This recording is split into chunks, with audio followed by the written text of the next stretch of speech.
अब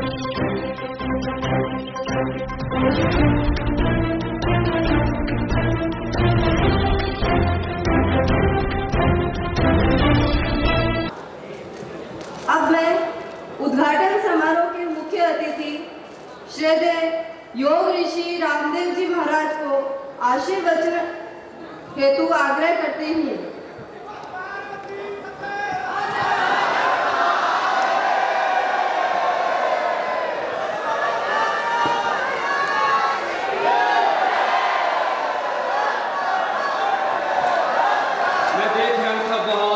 देर से आपके भीतर जज्बा शौर्य पराक्रम उमड़ रहा है, तो जरा दोनों हाथ की उठानो मुठ्ठियां बांध के एक साथ ही जय बोलो तो सबका भीतर का जोश बाहर निकल आएगा।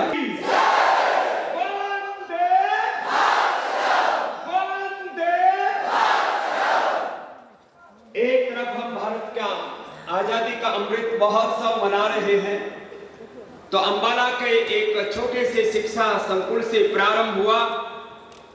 13 जून 1948 को जिसका बीजारोपण हुआ, उस विद्यार्थियों के उस छात्रों के उस संकल्प का आज अखिल भारतीय विद्यार्थी परिषद के रूप में इतना विराट स्वरूप देख करके विद्यार्थियों के इस महाकुंभ में आकर के और उसकी भी 75वां वर्ष में प्रवेश के ऊपर मैं आपका सबका बहुत बहुत अभिनंदन करता हूं।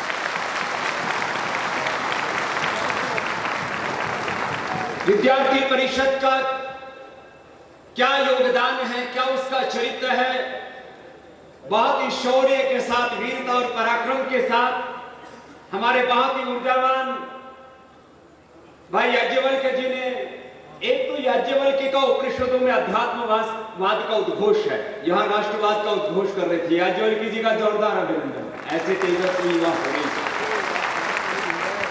और अभी अपनी पेन और डायरी निकाल लीजिए, मैं धारा प्रवाह भी भाषण देता हूं, लेकिन आज तुमको कुछ सीख लेना है। तो कुछ गहरी बातें मैं चाहता हूं कि आपके दिल में, दिमाग में, क्योंकि 2-3 बातों के बाद में आधा घंटे के बाद पूछा जाए कि क्या बोला था, बोले बहुत अच्छा बोला था, बोले क्या बोला था, बोले ये मत पूछो। तो ये नहीं होना चाहिए। तो आज आपके हाथों में बहुत बड़ा भार है, बहुत बड़ी जिम्मेदारी है। अतीत के बोध, अतीत के गौरव और स्वाभिमान के साथ वर्तमान के शौर्य और पराक्रम के साथ नव भारत के सपने गढ़ने के लिए आप प्रतिबद्ध हैं, तो कुछ बड़ी जिम्मेदारी आपकी बनती है। जिन संकल्पों से आपको सींचा जा रहा है विद्यार्थी परिषद में, अब आने वाले उस भारत को गढ़ना जो विश्व का आर्थिक दृष्टि से, आध्यात्मिक दृष्टि से, सामाजिक राजनीतिक दृष्टि से, सामरिक दृष्टि से, शिक्षा चिकित्सा की दृष्टि से, सब प्रकार से विश्व का नेतृत्व करने में भारत समर्थ हो, वो जिम्मेदारी आप विद्यार्थी परिषद के भाई बहनों को अपने हाथों में लेंगे। राज्य सरकार अपना काम करती है, उसको कर रहे हैं। और राजनीति आंशिक परिवर्तन कर सकती है यदि आत्मानुशासन से लेकर के शासन में भी यदि कोई बड़ा परिवर्तन करने का सामर्थ्य रखता है, तो विद्यार्थी परिषद का कार्य करता है। और मैं इसलिए इन बातों को कह रहा हूं, बहुत चुनौतियां हमारे सामने। एक तरफ लेनिन, मार्क्स और माओ के हिंदुस्तान में कुछ चेले घूमते हैं। अच्छा, उनका लेनिन, मार्क्स, माओ उनका फूफा लगता है, उनका रिश्तेदार लगता है, कोई खून का रिश्ता उससे। ये तो नाजायज औलादे हैं लेनिन, मार्क्स और माओ की, जिनका खून का रिश्ता नहीं। हमारा खून का रिश्ता है मर्यादा पुरुषोत्तम श्री राम से। श्री राम हमारा खून का रिश्ता है, हमारा खानदान का रिश्ता है भगवान कृष्ण से, भगवान शिव से, गौतम कड़ात, जमनी, पाणिनि, पतंजलि से, स्वामी विवेकानंद और महर्षि दयानंद से। हम ऋषियों के वंशज, ऋषि ऋषिकाओं के हम संतान हैं, हम ईश्वर की संतानें हैं। माता भूमि ही पुत्र हम पृथ्व्याः, हम इस धरती माता की संतान हैं।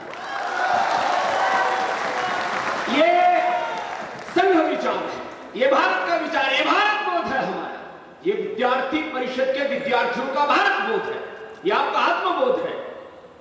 भारत में पैदा होकर के ये साम्यवादी, क्या बोलते हैं उनको अंग्रेजी में,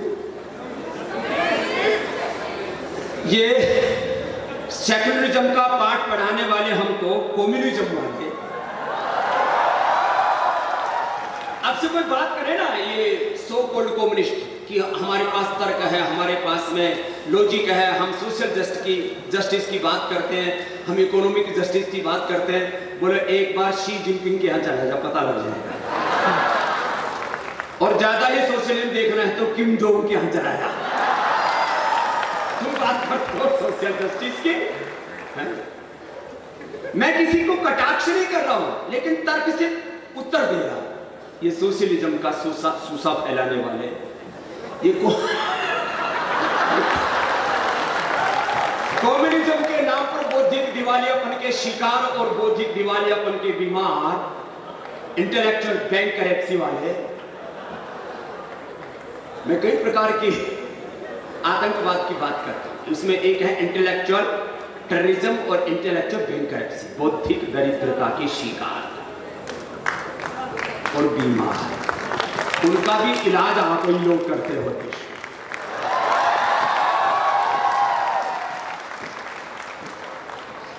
और आप में से बहुत से विद्यार्थी बौद्धिक दृष्टि से भी बहुत क्षमतावान हैं, पढ़ाई में भी मार्क्स बहुत अच्छे लेते हैं, लेकिन कुछ अच्छे ना भी लेते हो तो आंदोलन तो ठोक के करते ही करते। लेकिन दोनों काम साथ साथ ठीक करना बच्चों, पढ़ाई में भी अच्छे नंबर आने चाहिए। मैंने थ्रू आउट हमेशा पहले नंबर पर रहा हूं, लेकिन जब आंदोलन करने की बात आई तो उस खानदान की भी जड़ें हमने ऐसे हिलाई कि अब बेचारे माफी मांग के भूल गए। अब इससे ज्यादा आगे बोलूंगा नहीं, बिना बोले ही सब कुछ हो जाता है, तो सब बातें बोल के कहीं नहीं जाती। पढ़ाई में भी अच्छे से ध्यान देना, पढ़ाई में कमजोर रहने का क्या प्रश्न है। भगवान ने हम सबको अपरिमित ज्ञान दिया हुआ, अनंत सामर्थ्य, अनंत संवेदनाएं दी। हमारे तो डीएनए में भगवान रामकृष्ण का, ऋषियों का डीएनए है, तो उसमें बौद्धिक दरिद्रता का क्या प्रश्न। तो ज्ञान विज्ञान के क्षेत्र में आपको प्रखर होना है। लैंग्वेजेस का भी नॉलेज, भाषा का बोध भी आपको होना चाहिए, सब्जेक्ट नॉलेज भी आपको होना चाहिए।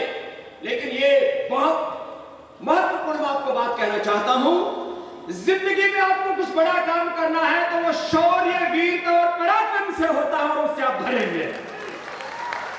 ये शौर्य, ये वीरता, ये स्वाभिमान आपके रोम रोम में कूट कूट के भरा हुआ होना चाहिए हर समय।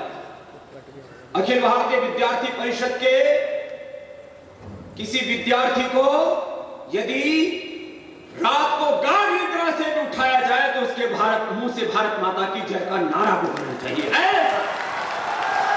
आपके भीतर शौर्य, वीरता, पराक्रम और राष्ट्रभक्ति का जज्बा होना चाहिए, ये बात बोल रहे, और उससे आप अनुप्राणित हैं, और इसकी आवश्यकता है। लेकिन विद्यार्थी परिषद के विद्यार्थी मैं 3-4 और क्षेत्रों में देखना चाहता हूं। राजनीति में आने वाले भविष्य में आप में से बहुत से बालक जिनको लगता है कि राजनीति से भी हम कुछ बड़ा परिवर्तन देश में ला सकते हैं, कुछ एमएलए बनेंगे, कुछ एमपी बनेंगे, कुछ सीएम बनेंगे और कुछ पीएम भी बनेंगे, लेकिन 15-20 साल थोड़ा अभी तसल्ली रखें, तो ज्यादा जल्दबाजी में मत फंसिए। कुछ लोगों को लगता है जब चाय बेचने वाले का बच्चा इस देश में प्रधानमंत्री बन सकता है तो हमारा भी कभी ना कभी तो नंबर आएगा। लेकिन ये एक बात याद रखना बच्चों, कभी भी अपने मन में कुछ बनने की सोचना ही नहीं, करने की सोचना। मैंने कभी नहीं सोचा था कि मैं दुनिया का बहुत बड़ा योगा गुरु बनूंगा। अभी हमारे शाही जी बोल रहे थे, याज्ञवल्क्य जी बोल रहे थे कि एक सन्यासी, अभी हमने एक कंपनी अमेरिका की लिस्टिंग कराई। स्टॉक मार्केट में 148 वर्ष के इतिहास में पहली बार किसी सन्यासी ने जाकर के घंटा बजाया और 650 में जिस शेयर को हमने उसका मार्केट प्राइस था, आज वो 1400-1500 के आसपास पहुंच गया। अभी ये 40,000 करोड़ का हमने मार्केट कैप बिल्ड कर दिया। विद्यार्थी परिषद के बच्चों को हिंदुस्तान में आत्मनिर्भर भारत के लिए वोकल फॉर लोकल और लोकल को बनाना है ग्लोबल, इसके लिए भी कुछ बड़े प्रयास करने पड़ेंगे। जब एक अनपढ़ माँ बाप के घर में पैदा हुआ स्वामी रामदेव गवर्नमेंट स्कूल, सरकारी स्कूल और गुरुकुल में पढ़ करके जब विदेशी कंपनियों के छक्के छुड़ा रखे हैं, तो तुम तो बड़े बड़े कीर्तिमान कर सकते हो। क्या है यूनिलीवर वाले हैं, इनके पास क्या, कौन है कोलगेट वाले, नेस्ले की चिड़िया तुम कभी भी उड़ा सकते हो।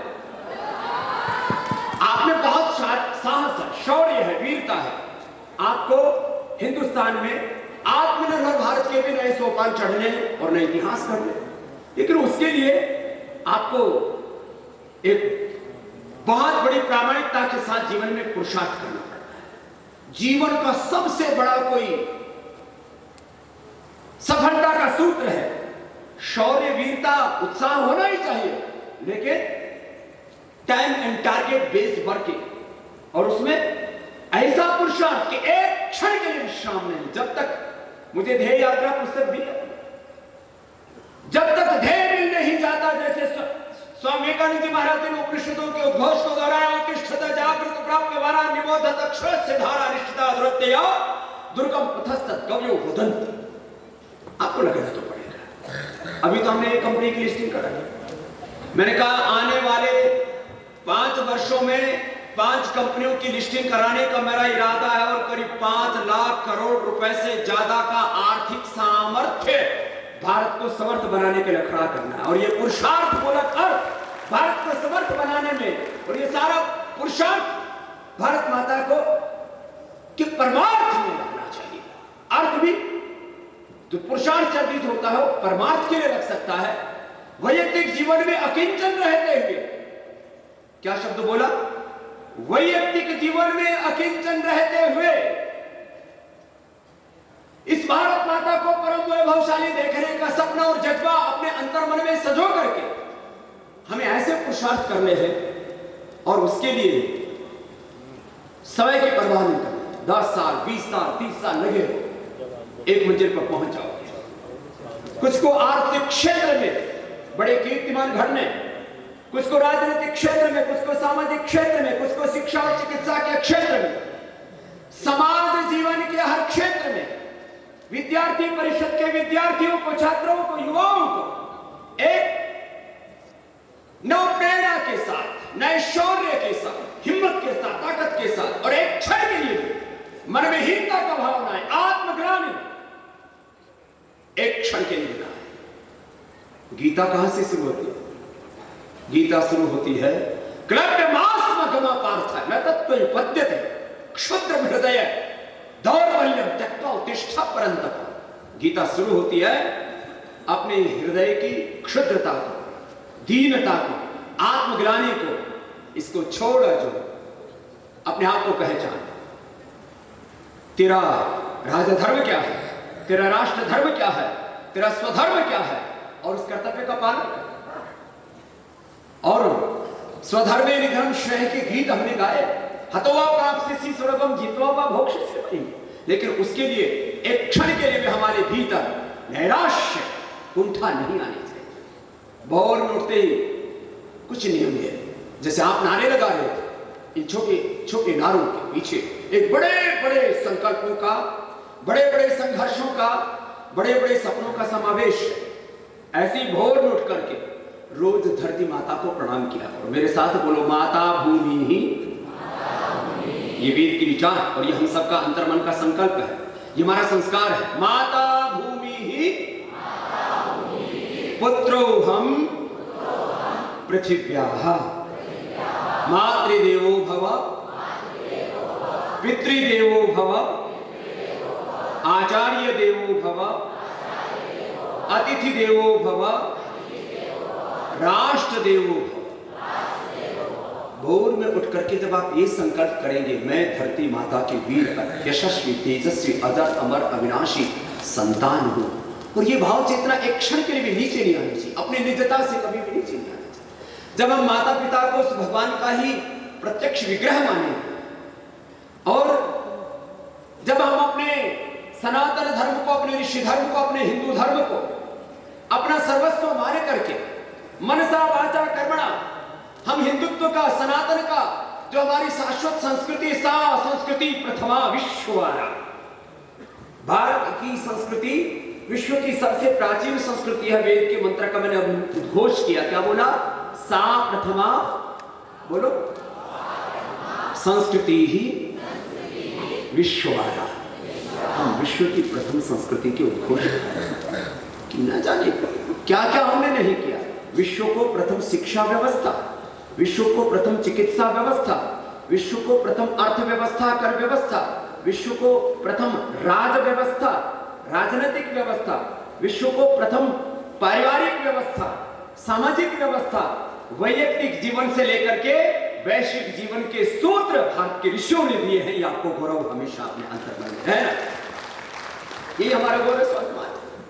और खाली विचार से बात नहीं बनेगी, विचार हमारे जीवन का आधार है और विचार ही हमें गंतव्य तक लेकर के जाता है, लेकिन उस विचार को धरातल पर उतारने के लिए फिर एक क्षण के लिए विश्राम नहीं करना। मेरे साथ बोलो, चरई वेति, चरई वेति, चरण वै मधु विंदति, इंद्रः इच्चरता सखा। चरई वेति, चरई वेति, चलते रहो, परवाह नहीं करना। जितना विरोध हो, जितना विरोध हो उतनी आपको ताकत मिलेगी। और इसका लाइव एग्जांपल स्वामी रामदेव तुम्हारे सामने खड़ा हुआ। जितना विरोध हो, जितने संघर्ष हो, जितनी चुनौतियां आए, उतना उनका स्वागत करना, आगे बढ़ते चले जाना, लेकिन दो गलती कभी नहीं करना। एक, भगवान का विधान, डायरी में नोट कर लो, आज की बात याद रहनी चाहिए, जयपुर के राजस्थान की। भगवान के विधान का कभी अतिक्रमण नहीं करना। एक यूनिवर्सल लॉ है, भगवान के कर्मफल न्याय व्यवस्था है। चाहे कोई राजा हो, इस देश में कितने सीएम रहे, कितने पीएम रहे, कितने गृह मंत्री रहे, तिहाड़ जाना पड़ा, कुछ जा चुके हैं, कुछ जाने वाले हैं। जो भी भगवान के विधान का अतिक्रमण करेंगे उनको 99% तो इसी जन्म में भोगना पड़ेगा। भगवान के विधान का कभी अतिक्रमण नहीं करना। और दूसरा, देश का संविधान, देश का कानून, उसके प्रति भी श्रद्धा रखना। और यदि ये दो गलतियां आपने नहीं की बड़े रूप में और वैयक्तिक जीवन में, कभी भी कोई ऐसा काम न करना जिससे आप अपने आप को फेस ना कर सके, आपको अपने से शर्मिंदगी हो। सबसे बड़ा दुख वेदांत में इस बात को कहा कि मैंने बचपन में, जवानी में जो करना था वो किया क्यों नहीं, उससे वंचित क्यों रह गया, और जो नहीं करना था वो उल्टा कर्म क्यों कर दिया। यदि ये तीन काम आपने नहीं किए ना कभी जिंदगी में, तो आपको जिंदगी में कभी कोई हरा नहीं सकता। कोई ऐसा काम नहीं करना जिससे आपको कभी भी आत्मग्लानि हो, खुद से शर्मिंदगी हो, आप अपने आप को फेस न कर सके। कभी भी भगवान के विधान का अतिक्रमण नहीं करना और देश के संविधान का अतिक्रमण नहीं करना। और यदि लोक भाषा में कहूं तो लंगोटी के सच्चे रहना और बात के पक्के रहना। इस बात समझ में आई? बहुतों को तो घर जाके समझ में आए। कुछ नियम बड़ों ने बताए, उनका पालन करना। और यदि वो आपने किया ना, फिर आने वाला देश ही नहीं, आने वाली दुनिया अखिल भारतीय विद्यार्थी परिषद के युवाओं की होगी। अब बहुत सामर्थ्य है, किसी किसी में हो सकता है बल ज्यादा हो, किसी में थोड़ा कम हो, ये चलेगा। शरीर पर थोड़ा बहुत कम ज्यादा चलेगा, लेकिन मनोबल और आत्मबल इतना प्रबल होना चाहिए कि कभी भी नैराश्य, कुंठा एक क्षण के लिए भी जीवन में नहीं आनी। किसी किसी को ना बार बार प्रेरणा देनी पड़ती है। एक बार राष्ट्रीय सम्मेलन हुआ तो कुछ लोग 1 महीने में उनकी बैटरी थोड़ी डिस्चार्ज हो जाती है, किसी की 6 महीने में, किसी की साल भर चलती है, लेकिन कुछ लोग हैं जिन्होंने एक बार सोच लिया तो फिर अंतिम श्वास तक उस संकल्प को निभाते हैं। ऐसे आप युवाओं को भी देखना है और इस संकल्प की आज आवश्यकता है। और इसी के लिए मैं आपके बीच में आया कि मुझे आशाएं और अपेक्षाएं हैं। 140 करोड़ का ही भारत हो चुका है, 141 करोड़ से आगे भी थोड़े दिनों में 150 करोड़ के आसपास पहुंच जाएगा। मुझे लगता है बहुत जल्दी इस देश में जनसंख्या नियंत्रण का भी कानून लागू हो ही जाना है। उत्तराखंड से अभी समान नागरिक संहिता वाला कार्यक्रम चल रहा है। एक देश एक कानून, ये तो होना ही चाहिए, वो भी कार्य हो ही जाएगा। देश में कुछ बड़े परिवर्तन हैं, वो घटित हो चुके हैं। कभी शायद आप में से भी उसमें मैं भी सम्मिलित हूं। मैं भी कभी कभी सोचता था क्या ये 370 वाला कार्यक्रम ऐसे ही चलता रहेगा कि कभी हमारी आंखों के सामने पूरा होगा ये सपना? क्या कभी राम मंदिर हमारी आंखों के सामने बनेगा? कभी इस देश के अंदर हिंदू अपने गौरव और स्वाभिमान के साथ जी सकेगा? वो काम तो हमने अपनी आंखों के सामने देख लिया है। लेकिन अभी तो और बहुत बड़े सोपान हमें चढ़ने हैं और नव भारत का निर्माण अपने हाथों से अपनी आंखों के सामने हमें करना है। जिस भारत माता के परम वैभव के सपने हमने देखे, तेरा वैभव अमर रहेगा, हम दिन चार रहे न रहे, पथ का अंतिम लक्ष्य नहीं है सिंहासन चढ़ते जाना, सकल समाज को लिए साथ में आगे को बढ़ते जाना। हमें तो बहुत बड़े बड़े सोपान अभी चढ़ने हैं और अपने जीवन की आहुति लगाने के लिए हमको उद्यत रहना, लेकिन इसके लिए अपने भीतर एक अपरिमित सामर्थ्य अर्जित करना है और वो प्रतिभा सब में है। बिना किसी भेदभाव और पक्षपात के परमात्मा ने, परमेश्वर ने सबको समान रूप से एक जैसा ज्ञान, शक्ति, सामर्थ्य, विद्या, विभूति, ऐश्वर्य दिया। कोई डिस्क्रिमिनेशन नहीं। कुछ लोग जो भारतीय संस्कृति के नाम पर लांछन लगाते हैं कि भारत की संस्कृति में ब्राह्मण, क्षत्रिय, वैश्य, शूद्र, दलित, आदिवासी, वनवासी के नाम पर भेदभाव किया जाता है। बोले हमारी संस्कृति ने तो एकत्व के गीत गाए हैं। 2-3 आपको सूत्र दे देता हूं। एकत्वम अनुपश्यता, ऋग्वेद का अंतिम सूक्त और ईशोपनिषद, छोटी छोटी सूक्तियां बता रहा हूं। एकत्वम अनुपश्यता, रोज आप बोलते हो ओम सहनाओ सहनो भुनक्तु, वननेस, कोएक्जिस्टेंस, परस्परम भावयन्तः श्रेयः सामंजस्य, हार्मनी, वननेस, कोएक्जिस्टेंस, हार्मनी। ये सूत्र हमने यूरोप से कोई पश्चिम से नहीं पाए हैं, ये सूत्र हमारी संस्कृति के हैं। हमने कभी भेदभाव किए? ब्राह्मण, क्षत्रिय, वैश्य, शूद्र, दलित, आदिवासी, वनवासी तो जातियों के नाम पर लोगों ने समाज को बांटा है। ब्राह्मण क्या है? ब्राह्मणों से मुखमासित बाहुराजन्य कृत उरुतदसि यद्वैश्य पद्भ्याम शूद्रो अजायते। हमारे भीतर ही सिर हमारा ब्राह्मण है, ज्ञान से ओतप्रोत है, ये भुजाएं हमारी क्षत्रिय हैं, ये हमारी रक्षा करते हैं और किसी दुर्बल पे यदि अत्याचार होता है तो उसके लिए हमारी भुजाएं खड़ी हो जाती है। क्षत्रिय, यही क्षत्रिय है, यही ब्राह्मण है, यही वैश्य है और यही शूद्र है। शूद्र का मतलब अपवित्र नहीं होता, शुचि शुद्ध, जो पवित्र है उसको शूद्र कहते हैं। बताओ, बोलो कुछ लोग जो पढ़े लिखे नहीं, ऐसे बेवकूफ लिटरेट इडियट लोग भारतीय संस्कृति बारे में कुछ भी करते रहते। तो थोड़ा आज तो मुझे वक्त कम है, वक्त है कम, लंबी मंजिल, तुम्हें तेज कदम चलना होगा। ऐ परम तपस्या के पथिको, तुम्हें नूतन पथ गढ़ना। वक्त कम है, फिर भी जाते जाते कुछ 2-4 बातों पर आपका ध्यान दिलाना ये चाहता हूं कि भारतीय संस्कृति में कभी भी जाति के नाम पर कोई पक्षपात नहीं किया गया, स्त्री और पुरुष के नाम पर कोई पक्षपात नहीं किया गया। और किसी ने संस्कृत में कुछ लिख दिया हो तो संस्कृत में लिखी हुई हर बात याद रखना, महर्षि दयानंद का वचन, संस्कृत में लिखी हुई हर बात भारत की संस्कृति नहीं। संस्कृत में तो कोई गाली भी दे सकता, ऐ कर्तव्य, ऐ गधे, तो ये कोई भारतीय संस्कृति है? ऐ कर्तव्य पुत्र गच्छति, ये कोई भारतीय संस्कृति इसलिए कोई आपको ये बोले कि तुम्हारे शास्त्रों में, तुम्हारे ग्रंथों में ये लिखा है, तो बोले तेरे फुफे ने लिखा होगा, हमारे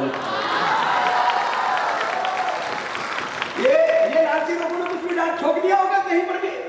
ये मिलावट तो सब जगह चलते हैं, आइडेंटिफिकेशन।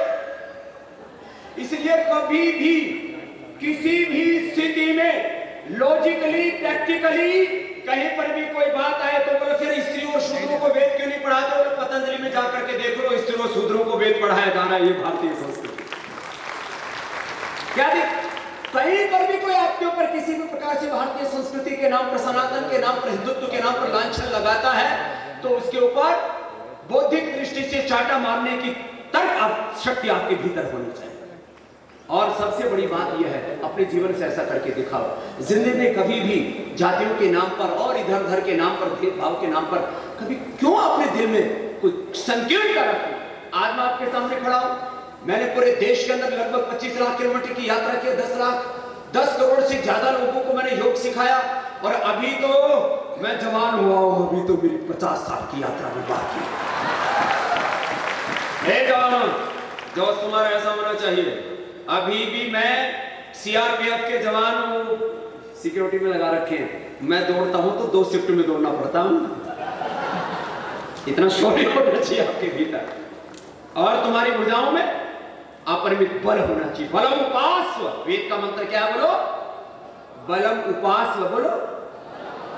नायमात्मा बलहीने लड़ते, शरीर बल। जो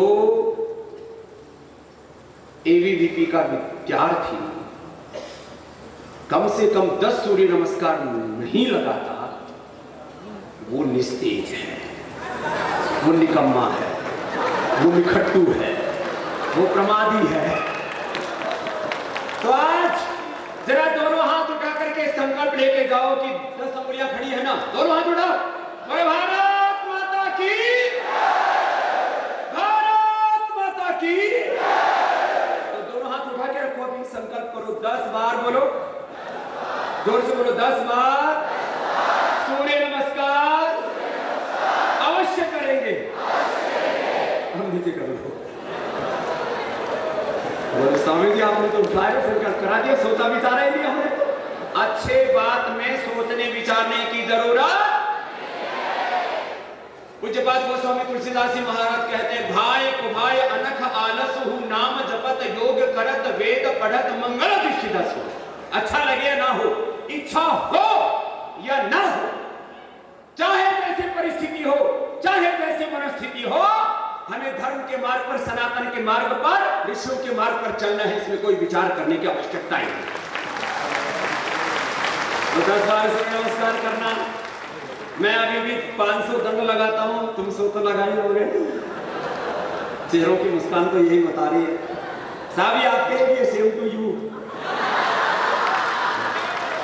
बेटा आप भी थोड़ी और मजबूत हो जाओ। वैसे तो बड़ी भागुड़ बेटी है, राजस्थान की छोरी है। यहाँ चूरमा खा करके लोग शूरमा तैयार हो जाते हैं, खीर खा करके वीर तैयार हो जाते हैं। तो सुनो, कम से कम 100 बार दंड बैठक लगाया करो। थोड़ा भस्त्रिका कपाल भाती कर दो, नहीं करते?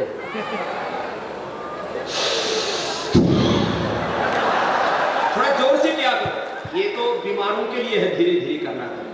विद्यार्थियों को कैसे करना चाहिए? जो पानी भी गिर गया है वो खा लो, कोई बात नहीं। तो सुनो, विद्यार्थियों को जोर से ठोक के कपाल भाती और भस्त्रिका करना चाहिए। कैसे?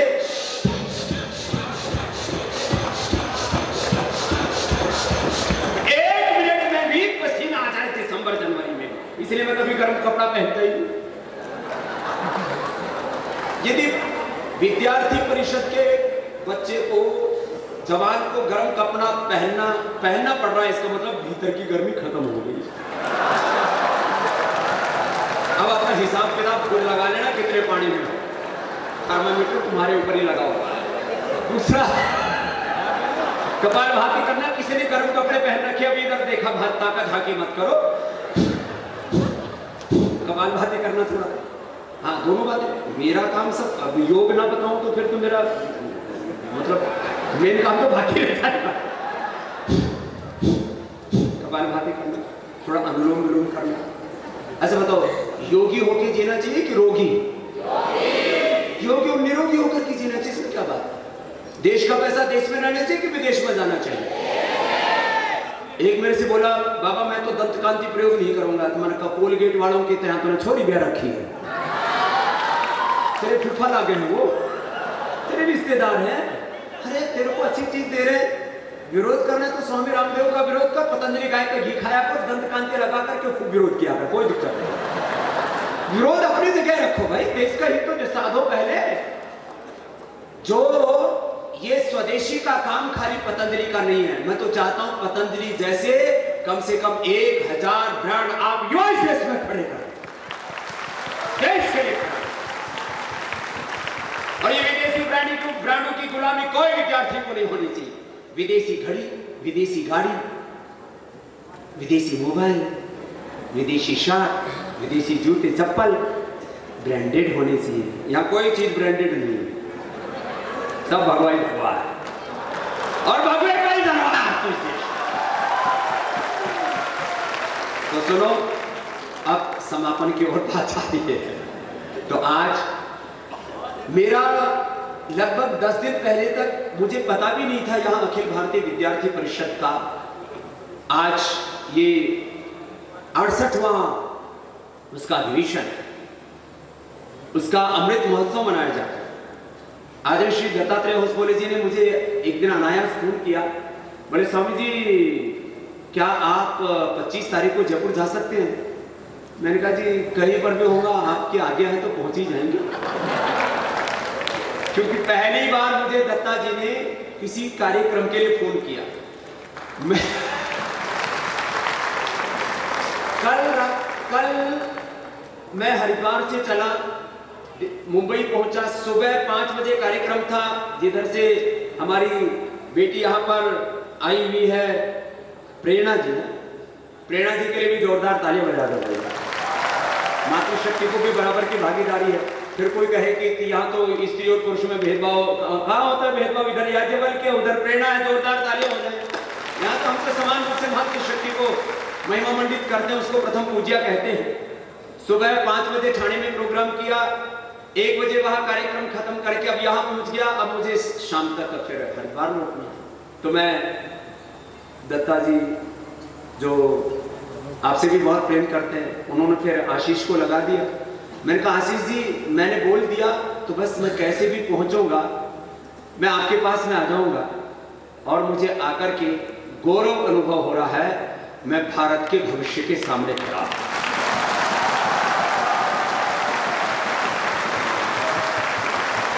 और अभी तो हमने इतिहास पढ़े हैं, अब इतिहास भरने का समय आ गया है।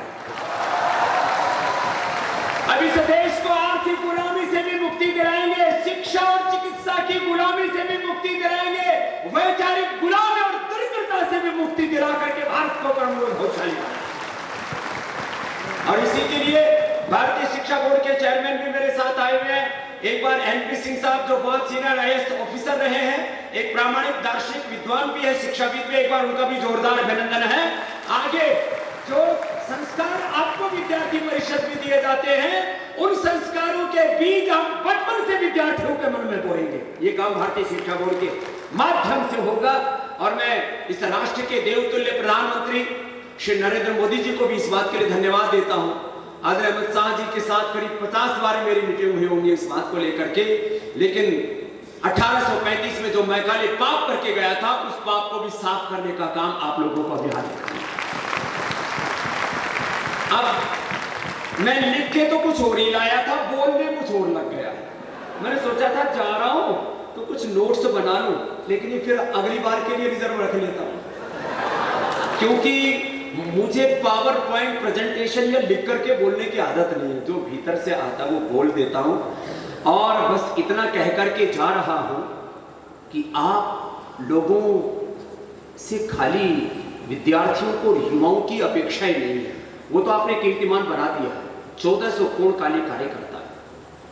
और अब अभी 717 नए ऊर्जावान कार्यकर्ता, उसमें 126 बहनें और 45,46,845 विद्यार्थियों का और युवाओं का एक नया सैलाब आपके साथ जुड़ा है।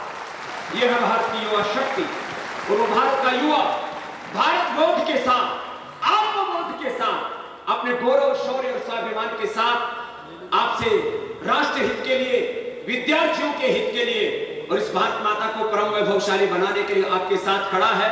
तो मैं अक्सर 2 लाइन गाया करता हूं, उठो जवान देश की वसुंधरा पुकारती, उठो जवान देश की वसुंधरा पुकारती, देश है पुकारता पुकारती मां भारती, देश है पुकारता पुकारती मां भारती। रगों में तेरे बह रहा है खून राम श्याम का, रगों में तेरे बह रहा है खून राम श्याम का, जगत गुरु गोविंद और राजपूत शान का, जगत गुरु गोविंद और राजपूत शान का। तू चल पड़ा, तू चल पड़ेगी, चल पड़ा तू चल पड़ेगी साथ तेरे भारती, देश है पुकारता पुकारती मां भारती, देश है पुकारता पुकारती मां भारती। तोड़ कर धरा को फोड़ आसमां की कालिमा, जगा दे सुप्रभात को फैला दे अपनी लालिमा, तेरी शुभ्र कीर्ति विश्व संकटों को तारती, देश है पुकारता पुकारती मां भारती, देश है पुकारता पुकारती मां भारती। है शत्रु दंदना रहा चहुं दिशा में देश की, पता बता रही हमें किरण किरण दिनेश की। ओ चक्रवर्ती विश्व जय, ओ चक्रवर्ती विश्व जय, मातृभूमि हारती, देश है पुकारता पुकारती मां भारती, देश है पुकारता पुकारती मां भारती। बोले भारत माता की। तो बस ये आशा और विश्वास के साथ कि आप के भीतर का ये जज्बा, शौर्य, वीरता, पराक्रम ऐसे जागृत रहेगा, नए नए सोपान और चढ़ते रहेंगे, नए इतिहास आप घड़ते रहेंगे। आज इतना ये व्यापक जो आपका समूह है, ये तो कुछ प्रतीकात्मक है, आपकी बहुत बड़ी शक्ति, बहुत बड़ी ऊर्जा इस देश में है। आप ऐसे आगे बढ़ते रहिए, फिर जिंदगी के किसी ना किसी मोड़ पर दोबारा आपसे मिलेंगे और तब तक भारत को बहुत ऊंचाई पर चढ़ता हुआ हम देखेंगे। 2047 से पहले ही भारत को अमेरिका से आगे ले जाकर के खड़ा करना आप लोगों की जिम्मेदारी है। जब भारत अपना आजादी का शताब्दी वर्ष मना रहा होगा और आप भी अपना शताब्दी वर्ष मना रहे होंगे, उससे पहले अपने हाथों से वो काम जिसको करने के लिए परमात्मा ने आपको इस धरती पर भेजा है, उस काम को आप पूरा कर चुके होंगे। एक बार पुनः श्रद्धेय दत्ता जी को, आशीष जी को और सारे अखिल भारतीय विद्यार्थी परिषद के नेतृत्व को और आपके उन्नत चरित्र को पुनः प्रणाम करता हूं। भारत माता की। प्रदेश अध्यक्ष हेमंत राव जी, प्रदेश मंत्री शौर्य जगन जी, स्वागत समिति अध्यक्ष ओपी अग्रवाल जी, स्वागत समिति सचिव विष्णु चैतानी जी, इन महानुभावों को एक साथ मंच पर आमंत्रित करता हूं। भारत माता की, भारत माता की, मातरम मातरम, मातरम मातरम, छात्र शक्ति, छात्र शक्ति, सुदेश पावर, सुदेश पावर, कश्मीर हो या हो गुवाहाटी, कश्मीर हो या हो गुवाहाटी, गांव-गांव में जाएंगे, गांव-गांव वंदे वंदे।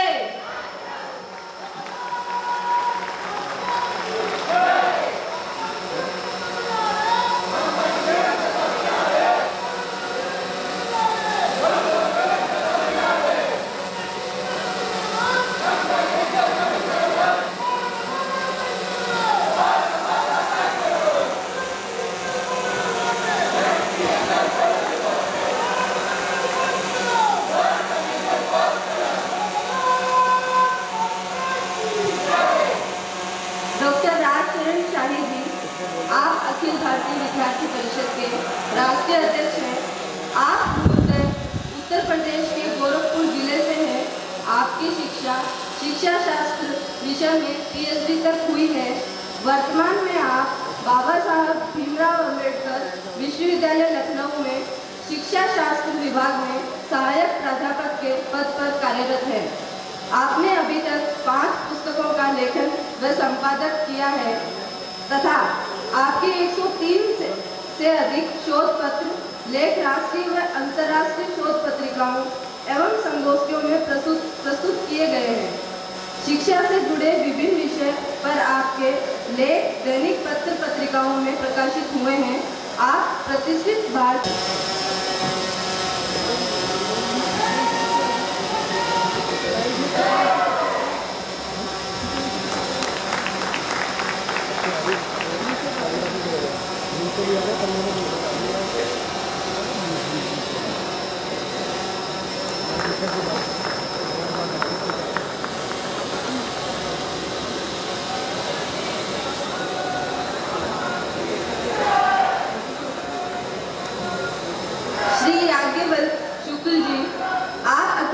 विद्यार्थी परिषद के राष्ट्रीय महामंत्री हैं। आप मूलतः झारखंड के गढ़वा जिले से हैं। आपकी शिक्षा रांची विश्वविद्यालय से भूगोल विषय में PhD तक हुई है। आपको परास्नातक भूगोल विषय में स्वर्ण पदक प्राप्त हुआ है। आप श्री जगदीश सिंह नामधारी महाविद्यालय गढ़वा के छात्र संघ अध्यक्ष एवं विश्वविद्यालय के उपाध्यक्ष भी रहे हैं।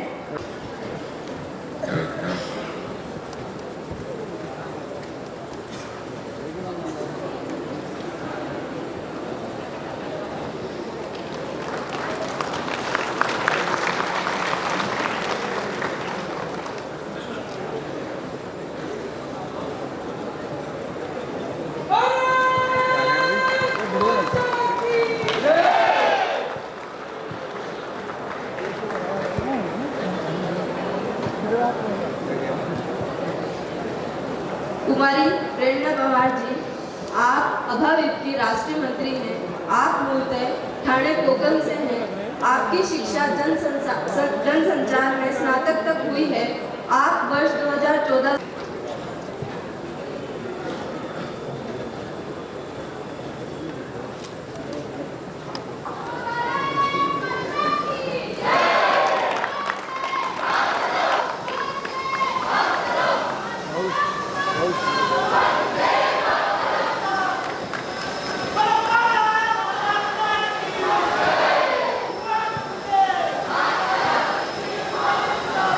श्री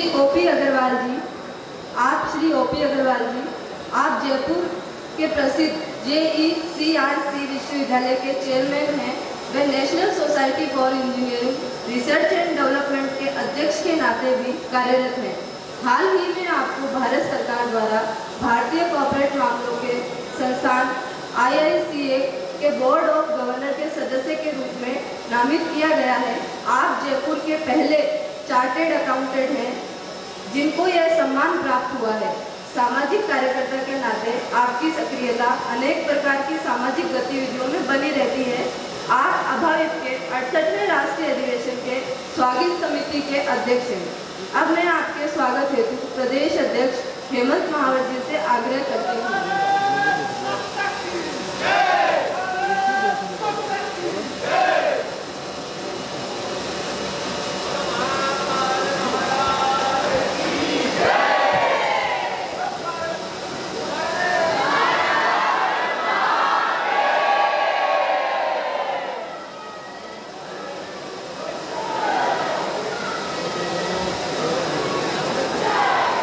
श्री विष्णु चैतन्य जी, आप स्वागत समिति सचिव हैं।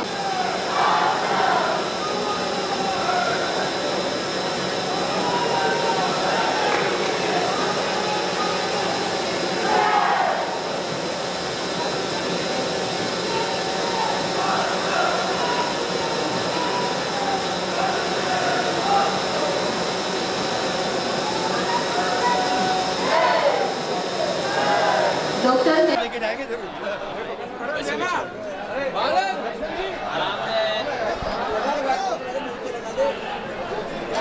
आज आपने आपने कहा कि आपकी एक पुरानी कुछ यादें ताजा हुई होगी सतीश पुनिया। आज़ादी के आंदोलन में देश के नौजवानों की बड़ी भूमिका थी और आज़ादी के तत्काल बाद एक बड़ा यक्ष प्रश्न देश के समक्ष था कि समाज के पिछड़ेपन से और देश को पुनर्निर्माण के लिए खड़ा करने में किसकी भूमिका होगी।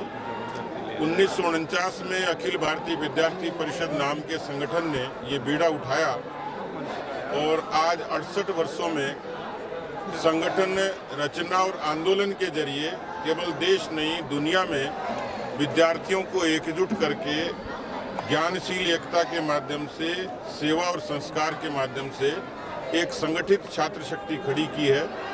इस देश के अनेक मुद्दों पर जब 3 बीघा जैसा आंदोलन होता है, कश्मीर का आंदोलन होता है, राम जन्मभूमि का आंदोलन होता है, देश में कहीं सामाजिक समरसता का प्रश्न खड़ा होता है, इन सारे प्रश्नों का जवाब देने के लिए अखिल भारतीय विद्यार्थी परिषद ने एक लंबा संघर्ष भी किया, लंबा मुकाम भी हासिल किया। आज भी ये माना जाता है कि देश में भारत की जो उत्थान की जो प्रक्रिया है उसमें नौजवानों की बड़ी भूमिका है और विद्यार्थी परिषद की बड़ी महत्वपूर्ण भूमिका आगामी वर्षों में रहने वाली है। आपकी खुद की भी यादें हैं? मैं अपने जीवन को व्यक्तिगत तौर पर भी पीछे मुड़कर देखता हूं तो मैं एक साधारण परिवार से, साधारण गांव से आया था और सबसे पहले मैं अखिल भारतीय विद्यार्थी परिषद से ही रूबरू हुआ। जो आत्मीयता मुझे मिली, जो मुझे संरक्षण मिला और उसी की बदौलत बहुत कुछ सीखने को छात्र राजनीति के दिनों में मिला और मुख्य धारा की राजनीति में भी मैं जिस मुकाम पर हूँ उसमें विद्यार्थी परिषद का बड़ा योगदान है।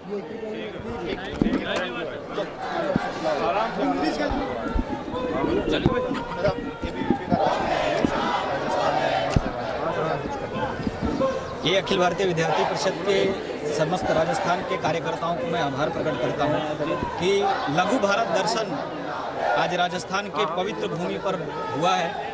ये अधिवेशन अपने आप में भारत के शैक्षणिक बदलाव का एक बहुत बड़ा वाहक बनेगा।